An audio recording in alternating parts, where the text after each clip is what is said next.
Swiss canal ship industry का सबसे important root है, जिसमें एक्सीडेंटली एक बड़ी शिप फंस गई, जिसकी वजह से सारी शिप इंडस्ट्री ही हिल गई थी। वैसे ही ये कोविड-19 की वजह से ट्रांसपोर्टेशन की चेन थम सी गई थी, लेकिन इस कैनाल के ब्लॉकेज से रोज $मिलियन का नुकसान हो रहा था। और कैसे कुदरत ने इस जहाज को निकाला था, ये सब हम जानेंगे वन टीवी की इस वीडियो में। स्विस कैनाल एक मैन मेड कैनाल है जो यूरोप को एशिया तक जोड़ती है, जिसकी वजह से 23 मार्च 2021 को इस 20,000 कंटेनर से लोडेड एवर गिविंग शिप ने सारे न्यूज चैनल की हेडलाइन बन गई थी, जिसमें ये कार्गो शिप दिखाई जा रही थी, जिसने दोनों तरफ से कैनाल को पूरी तरह ब्लॉक करके ट्रैफिक को जाम कर दिया था। जैसा कि आपको मालूम है कि स्विस कैनाल इजिप्ट में इंसानों द्वारा बनाई गई एक कैनाल है, जिसको 1869 में 1.5 मिलियन मजदूरों ने उस टाइम में $100 बिलियन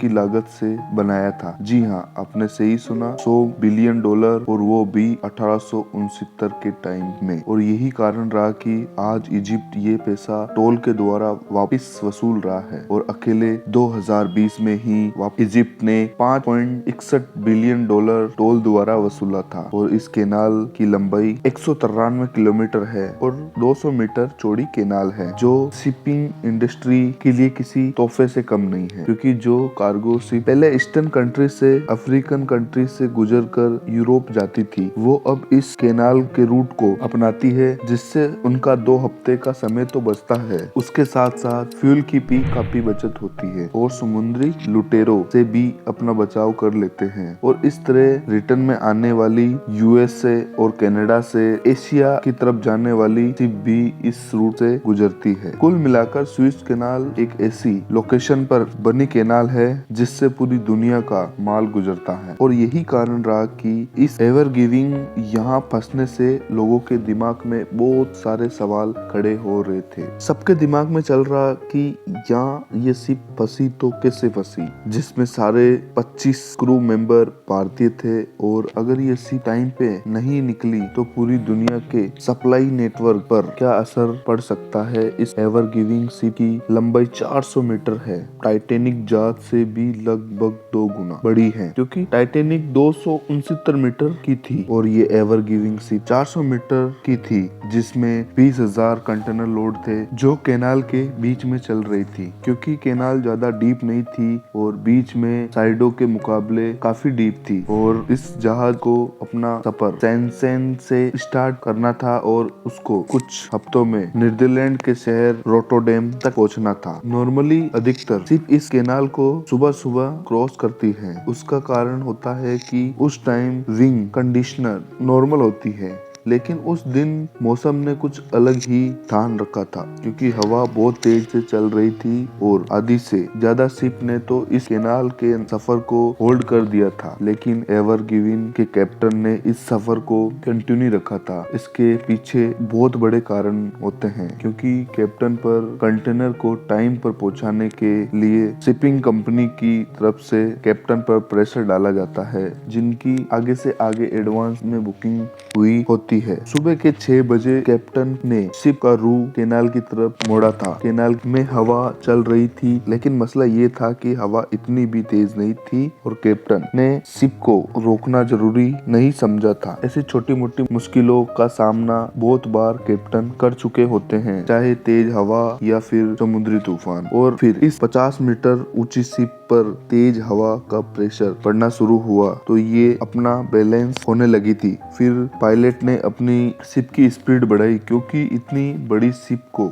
कम स्पीड में कंट्रोल नहीं किया जा सकता। काफी मुश्किलों के बाद पायलट ने इस शिप पे कंट्रोल तो पा लिया था, लेकिन स्पीड की वजह से शिप के साइडों में शिप पर पड़ने वाला प्रेशर कम हो गया। इस कारण शिप तिरछा होना शुरू हो गई थी। जब तक पायलट को कुछ समझ में आए, तब तक शिप पूरी तरह दोनों तरफ रेत में जाकर फंस गई, जिसका फ्रंट राइट साइड में फंस गया और टेल लेफ्ट साइड में फंस गया था। इसकी वजह से स्विस कैनाल पूरी तरह ब्लॉक हो गई थी, क्योंकि कैनाल मात्र 200 मीटर की थी और एवर गिवन शिप 400 मीटर लंबी थी और ये ब्लॉकेज रेड सी और ग्रेट बिटर लेक के बीच वाली लोकेशन पर हुई थी। और स्विच कैनाल में एक दिन में 70 से ज्यादा जहाज जाते हैं और वो सारी शिप ग्रेट सी और ग्रेट बिटर लेक के पास पार्क किए हुए थे और सबको परेशान होना लाजमी था, क्योंकि ये वो रूट है जिसमें दुनिया की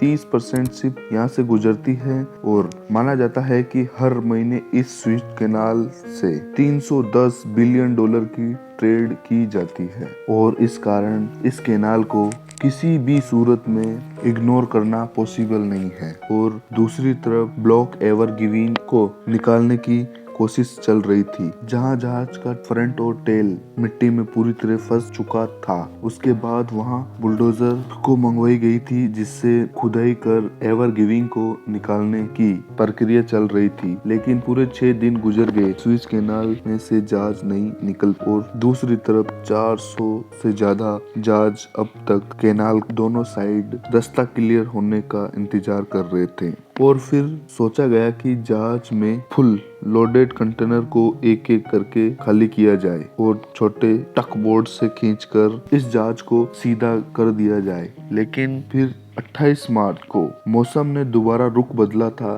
क्योंकि दोबारा तेज हवा चली और कैनाल में पानी का लेवल जैसे ही बढ़ा, शिप ऑटोमेटिक ऊपर उठ गई और उसके बाद 2 छोटी शिप आसानी से एवर गिवन को सीधा करने में कामयाब हो गए थे। फिर क्या हुआ? फिर जो वीरान खड़ी सारी शिप ने फॉग हॉर्न बजा के सेलिब्रेट करना शुरू कर दिया।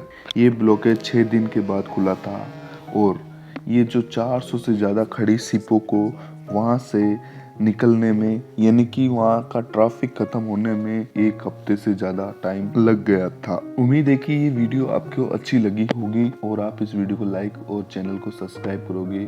मिलते हैं अगली नेक्स्ट शानदार वीडियो में।